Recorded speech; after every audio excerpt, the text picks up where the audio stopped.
Christ is that perfect one. He's that perfect image, that great leader, and he came down to serve others. In John 21, we read a story post the resurrection of Jesus about the disciples that went fishing one morning, only after several hours to come up empty-handed. Well, as they were a little bewildered and wondering what was next as they approached shore, there was a man on the shore, Jesus, whom they did not recognize, that suggested maybe they go back out and throw their nets on the other side. Well, as curious as they were, but probably wondering, who is this to tell us where to throw our nets, they still trusted and obeyed and did it. And as we know, the story tells us that they came back with their nets full. 153 fish. Fruitfulness that was born out of just their obedience to do the next thing. Well, in many ways, since March 15th, all of us have experienced the same bewilderment and wondering what it is that we need to do next. They have embraced the mission. Our vision and mission hasn't changed, that we see a Christ follower on every team in every sport in every nation. But the strategies over the last 2.5 months certainly have. In essence, we've been asking our staff to throw your nets on the other side of the boat.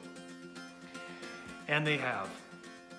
Not knowing what to expect, and really not having a plan, but just trying to be obedient to the task of engaging athletes and coaches right where they are in a very relevant way.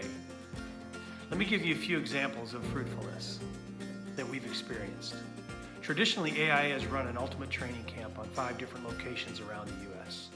This past week, we've run a camp virtually. What has happened is beyond our wildest imagination. 900 athletes, 27 countries, and 100 different sports, which I didn't even know there was 100 different sports, have shown up.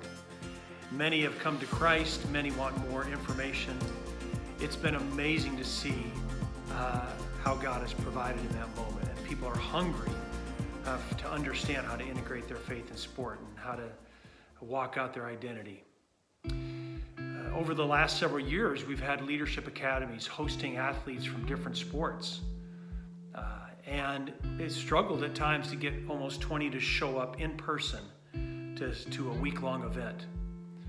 Well, over the past month, we've had nearly 250 athletes participate in a captain's academy, a leadership academy. And as a result of that, many are now engaged in Bible study, and some have committed their life to Christ. The day in and day out bread and butter of our ministry has been just ongoing discipleship with athletes. And throwing the nets on the other side has resulted in a number of small group discipleships through track and field and wrestling and basketball and soccer, all the sports that we do ministry in and through. We've been really grateful for how God has provided in these moments and how our staff have pioneered and innovated. And we've seen God move in the lives of people. The mission has not changed, but our strategies certainly have. Thank you for helping us and being a part of the mission.